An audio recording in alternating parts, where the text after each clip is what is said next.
A casa estava lá muito antes de qualquer estrada receber asfalto, muito antes dos primeiros automóveis cuspirem fumaça nas trilhas de terra de Wicklow, Connecticut. Ela permanecia como uma cicatriz esquecida por entre as árvores tortas e os campos cobertos por névoas permanentes. Vista de longe, a propriedade Merrivale se confundia com o próprio mato, camuflada pela poeira dos séculos e pelo esquecimento voluntário da população local. A mansão Merrivale era feita de pedra negra, retirada de uma pedreira que já não existe mais, e possuía uma arquitetura que desafiava o estilo colonial da época. As janelas não eram simétricas. As colunas eram torcidas. O telhado parecia dobrar-se em direção ao solo. Não havia explicação plausível, exceto que ela não fora feita para agradar os olhos.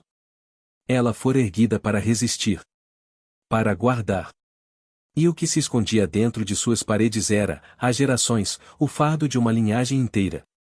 O primeiro a pisar ali foi William Merrivale, um inglês alto, reservado, de olhos profundos e voz grave. Os registros da época falavam de sua fortuna adquirida misteriosamente na Europa, de sua chegada repentina aos Estados Unidos em 1893 e da compra da terra com dinheiro vivo, sem qualquer questionamento. Ele era um homem sem passado, se, ainda assim, trouxe consigo uma família, esposa, 2 filhos pequenos e um criado de aparência grotesca que nunca falava com ninguém, nem mesmo com os próprios senhores. Ninguém sabia de onde vinham. Ninguém sabia por que haviam escolhido aquela terra. Mas todos em Wicklow sentiam o mesmo quando passavam pela propriedade, um frio diferente. Não o frio do clima, mas o frio que passa rente aos ossos, que mexe nas vértebras, que atravessa a alma e permanece mesmo horas depois de se afastar. O tempo passou. E com ele, os rumores. Um a um, os homens da linhagem Merrivale começaram a morrer antes dos 34 anos. No começo, o padrão foi ignorado. Acidentes podem acontecer. Doenças, ainda mais. Uma família com muitos filhos inevitavelmente enfrentaria perdas. Mas ali, as coincidências eram matematicamente precisas. E conforme os anos avançaram, tornou-se impossível ignorar o que os números gritavam: de nenhum homem Merrivale vivia além dos 33 anos. Nunca. A geração seguinte a William confirmou o padrão. Seus 2 filhos morreram exatamente aos 33 anos, o mais velho em um incêndio no celeiro da propriedade, o mais novo afogado no lago, sem sinais de luta ou marcas de queda. William, ao que tudo indica, desapareceu pouco tempo depois. Não houve funeral. Nenhum corpo foi enterrado. Mas sua presença nunca deixou de ser sentida na casa. Especialmente nas madrugadas silenciosas. Com o tempo, a propriedade tornou-se um lugar de luto silencioso. As mulheres da família, sempre vestidas de preto, evitavam sair. As crianças, sempre criadas por tutores, cresciam em meio ao som de passos pesados nos corredores e sussurros vindos do sótão. Relatos começaram a surgir entre os funcionários, portas que se trancavam sozinhas, quadros que mudavam de lugar, vozes chamando pelo nome dos que ainda não haviam morrido. E o mais macabro de todos, relógios que paravam exatamente às 3h33 da manhã, sempre no mesmo dia do ano, 13 de outubro. O mesmo dia em que, segundo documentos antigos, William Merrivale colocou o primeiro tijolo da mansão. Nas décadas seguintes, os registros mostram que a família tentou de tudo para quebrar o padrão: viagens ao exterior, médicos europeus, terapias espirituais, mudanças de nome, mudanças de religião. Nada funcionava. Quando o filho de Edward Merrivale morreu eletrocutado em sua própria banheira, no dia de seu aniversário de 33 anos, os poucos vizinhos que ainda falavam com os Merrivale cortaram contato definitivo. A cidade de Wicklow entrou em silêncio sobre o assunto. A própria prefeitura omitiu registros. A escola local jamais mencionava os Merrivale entre seus alunos históricos. A igreja, antes frequentada pela matriarca Esther Merrivale, parou de receber qualquer membro da família a partir da década de 1950. Naquela época, a mansão já estava fechada ao público. Cortinas sempre cerradas. Nenhuma luz à noite. Os portões cobertos por eras. A entrada principal, lacrada com correntes enferrujadas. Apenas um carro antigo, um Plymouth preto, dos anos 40, ainda era visto, ocasionalmente, entrando pela lateral, como se algum sobrevivente ainda habitasse aquele túmulo de pedra. E então, em 1989, algo aconteceu. Um historiador local, Miles Pembroke, decidiu publicar um artigo sobre os ocasos inexplicáveis de longevidade interrompida na Nova Inglaterra. O texto, publicado em uma revista universitária, mencionava pela primeira vez, em décadas, o nome Merrivale em um contexto científico. Pembroke usou genealogias, arquivos médicos, e até fotos raras para sustentar a tese de que a linhagem sofria de uma condição genética ainda não identificada. 2 meses depois, Pembroke foi encontrado morto, trancado em seu escritório, com o rosto virado para uma página do próprio artigo, onde havia rabiscado à mão uma única palavra antes de falecer, em ciclo. Com isso, o caso voltou ao esquecimento. Mas o que o historiador não sabia, ou talvez tivesse descoberto tarde demais, é que a explicação para as mortes da família Merrivale não estava no DNA, nem nas coincidências. Estava no sótão da mansão. E no diário de William Merrivale, que jamais deveria ter sido aberto. A origem da maldição dos Merrivale jamais foi registrada em documentos oficiais. Ela não aparece nos arquivos da prefeitura de Wicklow, tampouco nos registros da imigração inglesa. E mesmo dentro da própria família, há um silêncio ancestral sobre o que, de fato, teria condenado os homens da linhagem a um fim prematuro. Mais uma pista emergiu, um único objeto, citado com medo por gerações posteriores, o Livro Negro de William Merrivale. Mencionado pela primeira vez em uma carta datada de 1908, escrita por Clara Merrivale, viúva do segundo filho de William, o livro é descrito como um manuscrito espesso, encadernado em couro animal, sem título, com páginas envelhecidas escritas em uma caligrafia tão apertada que parecia se mover. Clara não o leu. Ou disse não ter lido. Mas em sua carta, guardada hoje em uma coleção privada de documentos históricos no estado de Massachusetts, ela revela algo inquietante. Ouvi os sussurros. Não vinham do vento, mas do livro. Ele estava fechado, trancado no baú. Mas havia sons. Sons que chamavam meu nome. Sons que me prometeram a eternidade e em troca do meu filho. Na época, seus escritos foram ignorados como delírios de uma mulher em luto. Mas após a morte súbita de seu único filho aos 33 anos e seu suicídio 3 meses depois, ninguém mais ousou mencionar o livro em voz alta. As décadas seguintes transformaram o Livro Negro em lenda interna da família. As crianças ouviam histórias sobre ele como um fantasma escondido no sótão. Os empregados se recusavam a subir até o último andar. Um dos jardineiros da propriedade, Elijah Crone, fugiu da casa em 1922 dizendo ter visto o livro abrir-se sozinho durante a noite e apagar as velas do corredor. Nunca mais foi visto. Mas o mais perturbador é que o livro parece reaparecer. Sempre. Quando a terceira geração de Merrivales tentou se mudar da mansão, em 1931, levando apenas pertences básicos, o livro foi encontrado dentro de uma mala lacrada, entre roupas que jamais o haviam tocado. Quando queimado, voltou a aparecer dias depois, intacto, sobre a escrivaninha do novo quarto do patriarca. Quando enterrado, ressurgiu na biblioteca, como se nunca tivesse deixado o local. Registros secretos escritos por Edgar Merrivale, um dos últimos herdeiros antes da extinção da linhagem, descrevem uma tentativa desesperada de traduzir as primeiras páginas. Segundo Edgar, as palavras não correspondiam a nenhum idioma moderno, mas, estranhamente, pareciam compreensíveis quando lidas em voz baixa, no escuro. A linguagem não é feita de palavras. Ela é feita de intenções. De promessas velhas. E de pactos que ainda respiram. A escrita oscilava entre latim arcaico, anglo-saxão e algo completamente desconhecido.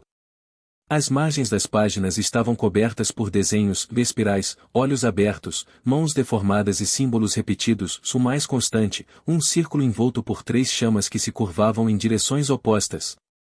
Mas o conteúdo do livro, ao que tudo indica, era mais que simbólico. O manuscrito parecia descrever um ritual. Um tipo de convenção familiar. Uma forma de barganha feita não apenas por William Merrivale, mas por seus ancestrais na Inglaterra, séculos antes da chegada ao Novo Mundo. O texto falava de uma dívida de sangue. De uma troca feita em nome da proteção da linhagem, se do preço a ser pago, um sacrifício periódico. Um homem, a cada geração. Aos 33 anos. Exatamente. No fundo, o livro não era um segredo. Era um contrato. E como todo contrato, tinha cláusulas. Algumas que poderiam ser interpretadas como formas de desfazer o pacto. Outras, como maldições punitivas para aqueles que tentassem quebrá-lo. Um detalhe perturbador aparece nas anotações de Edgar Merrivale, feitas a lápis em uma folha solta dentro do livro: se ele não morrer aos 33, o ciclo será quebrado, mas algo maior virá. Algo que está guardado há séculos sob a casa. Algo que respira entre as paredes. Essa ideia foi ignorada até que Thomas Merrivale, nascido em 1960, decidiu desafiar a maldição de forma direta. Thomas cresceu sob o terror da tradição familiar, mas ao completar 27 anos, tornou-se obcecado em viver além da idade maldita. Preparou-se física e mentalmente. Isolou-se da mansão. Mudou de nome. Morou na costa da Califórnia. Fez terapia, exorcismos, hipnose. Evitou qualquer ligação com o legado dos Merrivale. E, surpreendentemente, sobreviveu até os 33 anos. A notícia nunca foi divulgada. Mas os arquivos médicos de um hospital psiquiátrico em Sacramento, datados de 1993, registram a internação de um homem sem identidade, encontrado nu e em estado de choque, com os braços e pernas cobertos de inscrições feitas a faca, todas em espiral, com o símbolo das 3 chamas invertidas. Era Thomas. Ele foi internado no dia 13 de outubro de 1993, às 3h33 da manhã. O que ele viu? Ninguém sabe. O que ele quebrou, talvez tenha sido mais do que uma maldição. Talvez tenha aberto algo. Talvez tenha despertado o que estava adormecido há gerações. 2 dias após sua internação, a mansão Merrivale pegou fogo. Ninguém soube explicar a origem. O local estava vazio havia anos. Os bombeiros disseram que o fogo começou no porão. Mas quando chegaram lá, encontraram apenas um único objeto não consumido pelas chamas: o livro negro, intacto, com a capa quente ao toque, mas sem marcas de combustão. Foi levado por um dos oficiais como prova. Mas desapareceu no caminho para o depósito da delegacia. Ninguém jamais o viu novamente. Exceto por um detalhe. Uma foto, tirada na época da perícia, mostra o livro sendo colocado dentro de uma caixa de madeira, sobre uma mesa de metal. Na parede ao fundo da foto, ampliando digitalmente, percebe-se uma sombra. Alta. Com traços vagos. Mais olhos abertos. E 3 pequenas chamas gravadas na testa. Se a maldição da família Merrivale começou com William e foi confirmada por gerações de mortes prematuras, o padrão de silêncio que se seguiu foi ainda mais brutal. Aqueles que nasceram após a década de 1940 cresceram em um ambiente onde a morte era inevitável, onde o tempo não era vivido, mas contado como uma sentença. E para os filhos da linhagem, havia apenas um destino: morrer antes dos 34. Ou enlouquecer tentando escapar. Os registros escolares de Jonathan Merrivale, nascido em 1958, mostram um menino retraído, de poucas palavras, mas com uma habilidade excepcional em números. Aos 9 anos, já fazia cálculos avançados de probabilidade. Aos 11, venceu uma Olimpíada Estadual de Matemática com um projeto intitulado Os Ciclos Perfeitos, ou uma série de fórmulas que descreviam padrões repetitivos em datas, nomes e comportamentos humanos. Entre os gráficos do projeto, um em particular chamou a atenção: uma espiral que terminava sempre no número 33, cercado por linhas circulares e uma frase escrita em latim arcaico: Nemo fugit pretium. Ninguém escapa do preço. Aos 14 anos, Jonathan parou de falar. Literalmente. Médicos da época diagnosticaram mutismo seletivo, causado por trauma. Mas o laudo psicológico de sua terapeuta, Dr. Elizabeth Hoven, vai além. Em carta enviada ao Departamento Estadual de Saúde Mental, ela escreveu: Jonathan está convencido de que existe algo dentro dele, uma presença herdada, que fala quando ele se cala. Ele disse que escuta os pensamentos de alguém chamado William.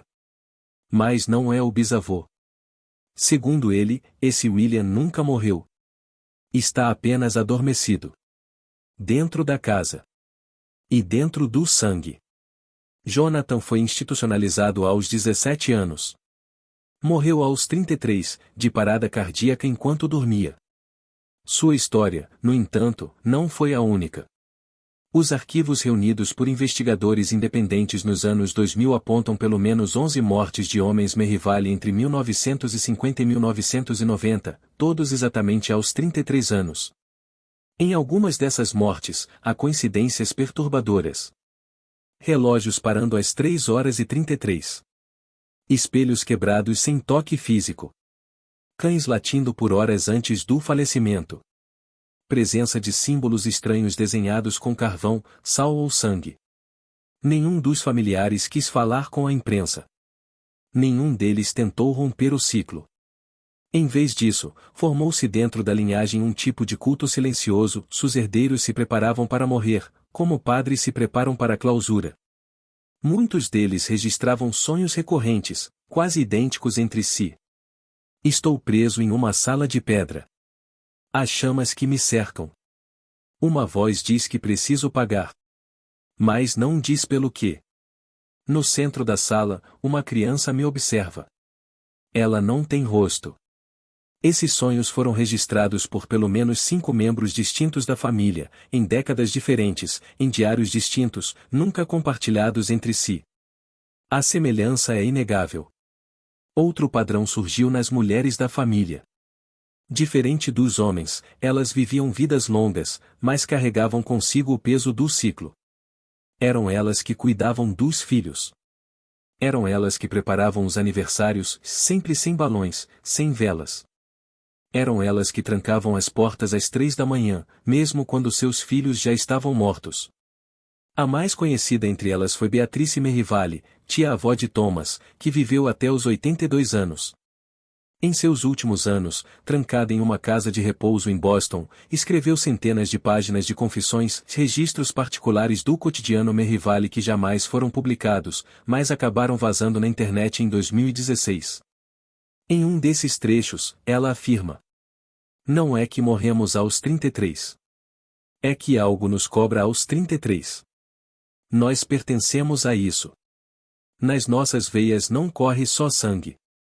Corre um pacto. Uma dívida." Beatrice era considerada senil. Mas seus escritos coincidem com uma série de fenômenos registrados por Alex Hoven, filho da terapeuta Elizabeth Hoven, que decidiu investigar a família por conta própria. Em 2005, ele passou 3 semanas acampado nos arredores da antiga propriedade Merivale, agora abandonada, em ruínas. Usou equipamentos térmicos, detectores de campos eletromagnéticos e microfones de baixa frequência. Na terceira madrugada, às 3 horas e 33, seus instrumentos registraram uma elevação abrupta de temperatura no interior da casa, além de uma sequência de batidas regulares, 33 pancadas secas, como se algo estivesse batendo contra as paredes internas, do porão ao sótão. As imagens térmicas, borradas, mostram uma silhueta de cerca de 2 metros de altura, com cabeça desproporcional, movendo-se de cômodo em cômodo, mesmo com a casa completamente vazia. Hoven fugiu do local na manhã seguinte. Seu relatório nunca foi publicado oficialmente, mas em entrevista anônima ao canal Dark History, disse: "Se aquilo era humano, então os Merivale não são. E é aqui que a linha entre herança e horror se desfaz. Porque os herdeiros da família *** não nasceram apenas com sobrenome. Nasceram com algo dentro. Algo que se ativa com o tempo. Algo que espera. Algo que respira junto. E que, aos 33 anos, cobra sua parte." Desde os primeiros anos da construção da mansão, havia um local que os Merivale evitavam, um espaço que, embora parte da estrutura original, parecia ter sido pensado como algo mais que um simples cômodo. O sótão. No topo da casa, acessível por uma escada oculta atrás da biblioteca, ficava o aposento mais antigo, mais frio, e mais silenciado de toda a residência. Um cômodo que ninguém ousava nomear, e que as crianças, em segredo, chamavam de a sala do fim. A escada que levava até lá era estreita, feita de madeira escura e gasta, com 33 degraus exatos. Nenhum a mais. Nenhum a menos. Um número que, desde as primeiras mortes, assombrava a genealogia Merrivale. Coincidência ou não, esse número aparecia de forma ritualística em quase todos os aspectos da maldição. 33 degraus. 33 anos. 33 batidas na parede. 33 minutos entre cada aparição registrada por câmeras térmicas. Quando Jonathan Merrivale morreu em 1991, seu diário continha a seguinte anotação. Sonhei que subia a escada. Cada degrau doía nos ossos. No último, não havia porta. Havia um espelho. E nele, eu não era eu. Era outro. Mas me olhava com raiva. Ele queria que eu abrisse. Que eu deixasse sair. Documentos encontrados décadas depois, entre as ruínas da propriedade, confirmaram a existência de uma espécie de altar no sótão. A equipe de arqueólogos locais, liderada por Elias Grant, descreveu o espaço como uma câmara ritual, com piso de pedra, marcas de cera no chão e inscrições entalhadas nas paredes. As inscrições não correspondiam a nenhum idioma conhecido. Porém, os símbolos eram os mesmos encontrados no livro negro de William Merrivale. No centro da sala, um círculo de metal oxidado, com exatamente 33 centímetros de diâmetro, estava preso ao chão. Sua função era desconhecida.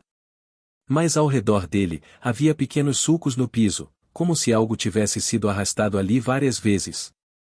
Sulcos circulares. Espirais. Como se algo tivesse girado. Como se algo saísse e voltasse. Elias Grant descreveu o sótão como uma cápsula de tempo profana. Segundo ele, o local parecia mais antigo que a própria casa. Como se tivesse sido construído antes de tudo. Como se o resto da mansão fosse apenas um invólucro para esconder aquele espaço. Outros achados trouxeram mais perturbações. Entre eles, ossos pequenos, supostamente de animais, embora exames inconclusivos tenham sugerido que pelo menos um dos fragmentos pertencia a uma criança com menos de 5 anos. Ao lado dos ossos, estavam 4 objetos. Um espelho oval, rachado ao meio. Uma estatueta sem rosto, com braços abertos e uma espiral no peito. Um crucifixo de ferro, com as pontas derretidas. E uma vela preta, ainda com cheiro de enxofre. Tudo isso foi selado e armazenado em um cofre da Universidade de Hartford. No ano seguinte, o cofre foi arrombado. Nada mais foi encontrado. E nenhum dos objetos jamais reapareceu. No entanto, um dos documentos deixados por Beatrice Merrivale, sobrevivente da 4ª geração, detalha uma noite específica em que ouviu passos na escada do sótão às 3h33. Segundo seu relato, o som dos degraus era repetido. Alguém subia, e depois descia. Depois subia novamente. Mas ninguém estava acordado. Nenhum dos empregados relatou movimento. E ao verificar no dia seguinte, as pegadas de poeira no chão paravam exatamente no 33º degrau. Beatrice também relata um episódio ainda mais sinistro. Um de seus filhos, aos 10 anos, desapareceu por 3 horas. Foi encontrado no sótão, deitado no círculo de metal. Estava em transe, com os olhos abertos e um leve sorriso. Quando despertou, disse apenas uma frase. Ele disse que vai me buscar quando eu fizer 33. O menino morreu em um acidente de carro no dia do seu aniversário de 33 anos. Investigações posteriores apontaram falha nos freios. Mas o relatório do perito mencionou que, na lataria traseira do veículo, havia uma marca em comum, um círculo gravado por dentro, como se algo quente tivesse sido pressionado ali. Com o passar das décadas, o sótão tornou-se um lugar de culto silencioso dentro da família.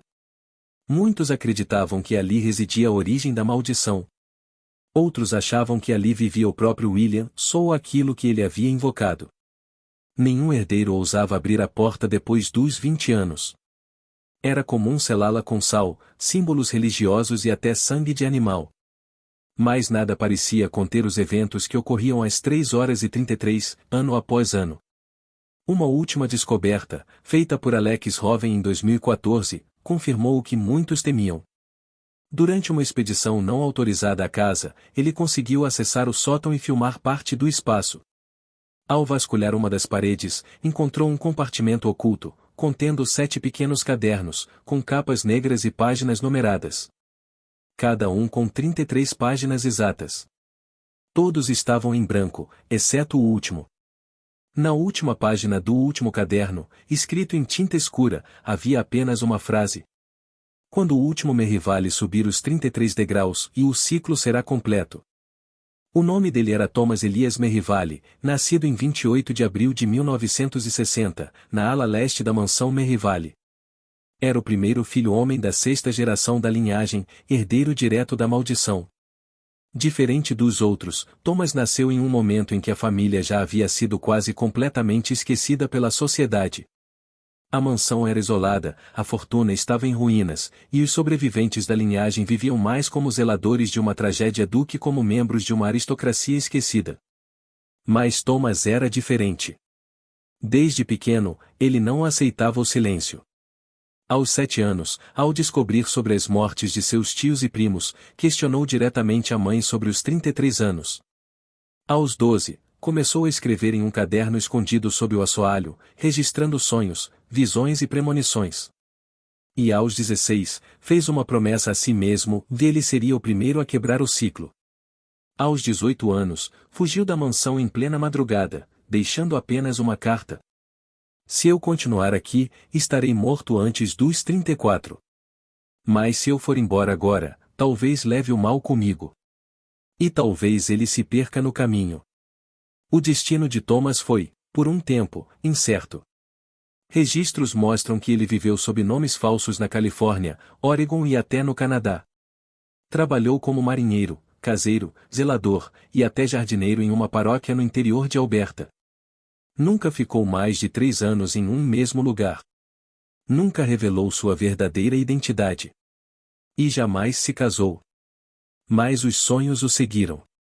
Em um caderno encontrado posteriormente em um abrigo de montanha onde ele viveu entre 1987 e 1989, Thomas descreve eventos inquietantes.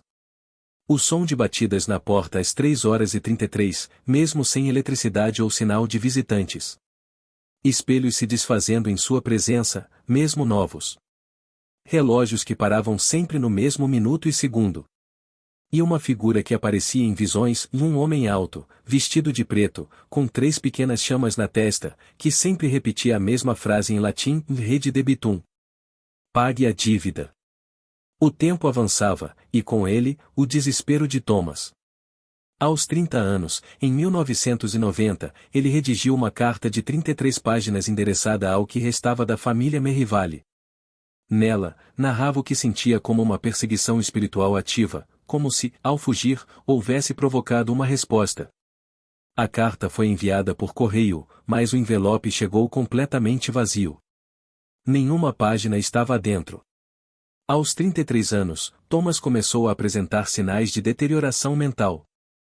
A voz sumiu. O cabelo caiu em poucos dias. As unhas cresceram desproporcionalmente. E sua pele assumiu uma palidez anormal, como se algo estivesse sugando o calor de dentro para fora. No dia 13 de outubro de 1993, exatamente às 3h33 da manhã, Thomas foi encontrado em uma estrada rural próxima a Sacramento, nu, com símbolos entalhados no corpo, desidratado e em estado de catatonia. A polícia registrou o caso como colapso nervoso. Mas o médico legista que o examinou deixou um adendo curioso no prontuário. As marcas no corpo não parecem feitas pela vítima. São profundas, precisas e simétricas. O mais impressionante, os cortes seguem um padrão espiral, com 33 voltas até o centro do tórax. Internado em um hospital psiquiátrico sob o nome O Paciente 33, Thomas permaneceu mudo por meses. Até que, em uma madrugada sem supervisão, escreveu uma única frase com sangue na parede do quarto. Se eu não morri, e alguém vai ter que morrer por mim. Horas depois, a mansão Merrivale pegou fogo. As autoridades nunca identificaram a origem do incêndio. Nenhuma fonte de calor. Nenhum invasor. Nenhum sinal de atividade elétrica. Apenas um clarão observado por moradores locais, e minutos depois, o fogo engolindo cada parede da propriedade. As cinzas foram examinadas. E entre elas, um único objeto permaneceu intacto, o livro negro de William Merrivale, sem queimaduras, sem arranhões, com a capa ainda quente ao toque. No dia seguinte, Thomas desapareceu da clínica. A última câmera o registrou caminhando, nu, pelo corredor do hospital às 3h33, olhando diretamente para a lente. Ele sorriu. Um sorriso triste. E então virou a esquina e sumiu. Nunca mais foi visto. Em 2017, uma carta anônima foi recebida por um pesquisador de ocultismo, contendo um pedaço de couro negro com símbolos entalhados, 3 chamas sobrepostas e uma frase escrita com letras trêmulas. O ciclo não foi quebrado. Foi adiado. Essa carta, hoje, está sob investigação privada. E muitos acreditam que Thomas não fugiu da maldição. Ele a tornou consciente. E agora, ela não se limita ao sangue Merrivale. Ela observa. Ela aprende. Ela espera. Após o desaparecimento de Thomas Elias Merrivale em 1993 e a destruição total da mansão original no incêndio inexplicável daquele mesmo ano, acreditou-se, por um tempo, que a linhagem Merrivale havia, enfim, sido extinta. Sem registros públicos, sem propriedades, sem descendentes visíveis. Mas o silêncio não significava fim. Significava apenas recuo. Na verdade, 3 membros sobreviventes da linhagem ainda estavam vivos, embora ocultos. Um deles era Helena Merrivale, nascida em 1968, filha ilegítima de Richard Merrivale com uma empregada da mansão. Tendo crescido fora dos portões da propriedade, Helena passou despercebida pelos registros oficiais, criada por parentes da mãe em Boston. Mesmo assim, relatos indicam que ela sentia o peso do legado desde criança. Aos 8 anos, Helena começou a desenhar espirais com carvão em paredes e cortinas. Aos 10, recitava frases em línguas que jamais aprenderá. Aos 13, foi diagnosticada com esquizofrenia paranoide. Mas o que os médicos classificavam como delírio, os estudiosos do ocultismo já consideravam uma forma de o despertar precoce. Em uma gravação de 2009 feita por pesquisadores do Grupo Societas Thule, uma organização que estuda linhagens familiares ligadas a fenômenos inexplicáveis, Helena aparece sentada em uma cela acolchoada, olhando fixamente para a parede. Durante 7 minutos, ela repete a mesma frase. O sangue pede. O nome lembra. O degrau conta. O tempo chama. Ninguém da equipe havia falado com ela. Ninguém havia mencionado os Merrivale. E, no entanto, ali estava a maldição, falada como uma liturgia. O segundo sobrevivente, David Henry Merrivale, nascido em 1987, era neto do irmão mais novo de Thomas. Nunca conheceu a mansão. Cresceu sob proteção de uma tia que negava qualquer envolvimento com a família. Mesmo assim, David sentia que algo o seguia. Em entrevistas, disse que eu nunca viu a sombra do próprio corpo alinhada com o sol. Que eu sempre que via o reflexo em espelhos, sentia outra presença, ao fundo. Com 26 anos, David tentou suicídio. Sobreviveu. Mas ao ser internado, recusou medicação. Insistia que morrer era a única forma de o fechar a porta. Seu diário, encontrado após nova tentativa de suicídio em 2020, registrava anotações perturbadoras. Desenhos da mansão em chamas, feita por alguém que nunca a visitou. Listas de nomes dos ancestrais, com datas de nascimento e morte, todos certos. Frases que se repetiam em padrões de 3 em 3 linhas. 33 degraus. 33 velas. 33 nomes. Mas a última entrada é a mais assustadora. Sinto que não é mais só sobre nós. Ele cresceu. Ele se espalha. Não precisa mais do nome. Agora, só precisa ser lembrado. Ser falado. Ser contado. David desapareceu em abril de 2021. Seu quarto foi encontrado intacto, exceto por um espelho rachado e o símbolo das 3 chamas entalhado no chão, com sangue seco. A terceira e última remanescente da linhagem documentada é Clara June Merrivale, nascida em 1994, filha de Helena. Criada em hospitais e abrigos, Clara passou por 19 instituições ao longo da vida. Considerada muda até os 8 anos, começou a falar de forma repentina durante uma madrugada de novembro, sem estímulos externos, e pronunciando palavras que ninguém ao seu redor compreendia.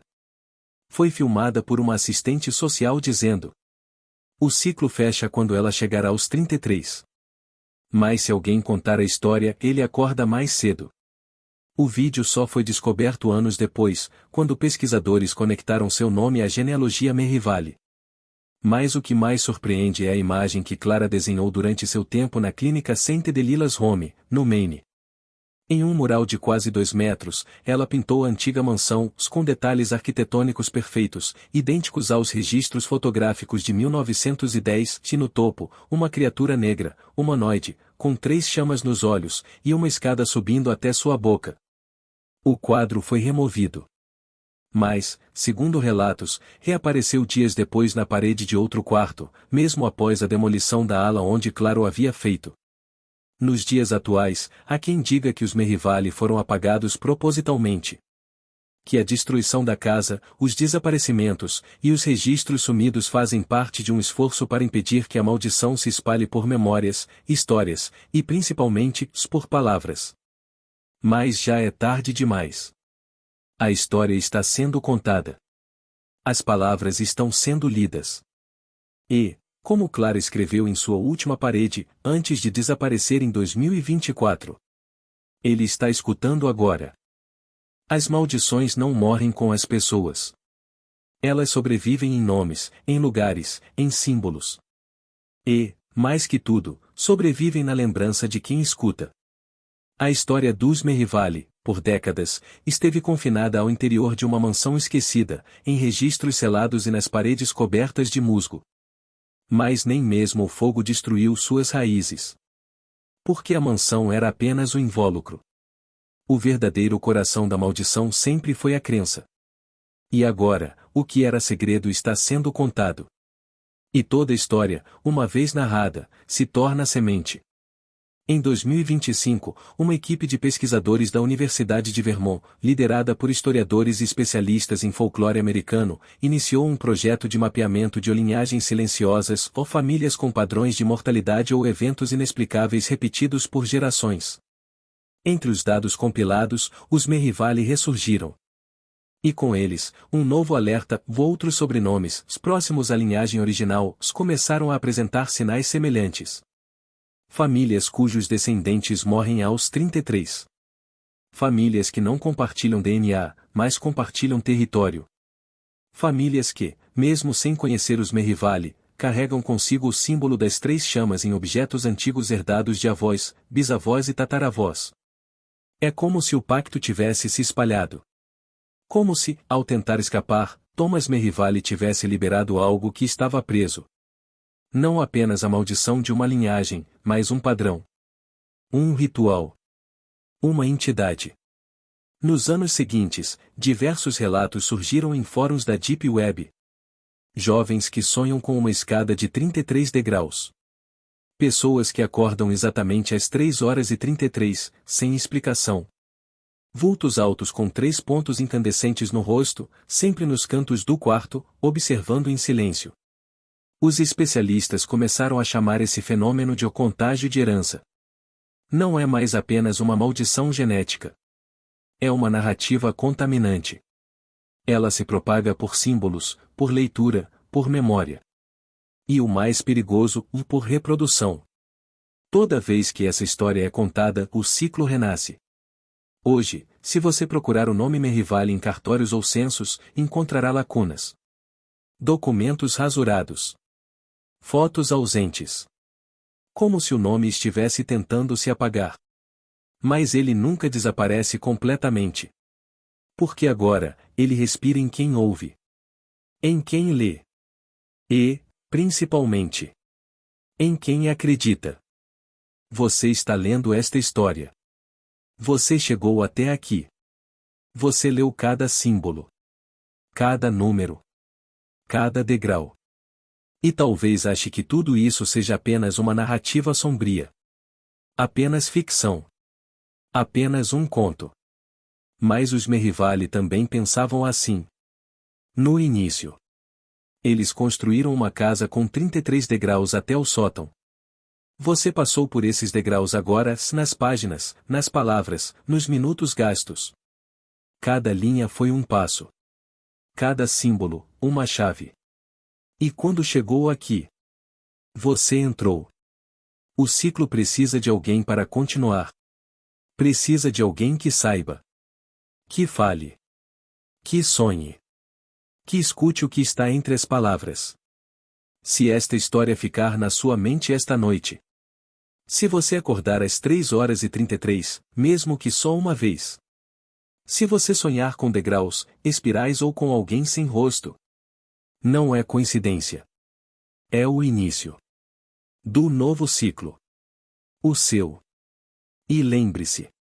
A maldição dos Merrivale nunca foi sobre eles. Foi sobre quem os conhecesse. Sobre quem os mantivesse vivos. E agora, eles estão em você. O nome voltou a respirar. O símbolo voltou a arder. E no fundo, você já sabe. Não se vive além dos 33. Mas mesmo morto, você ainda faz parte.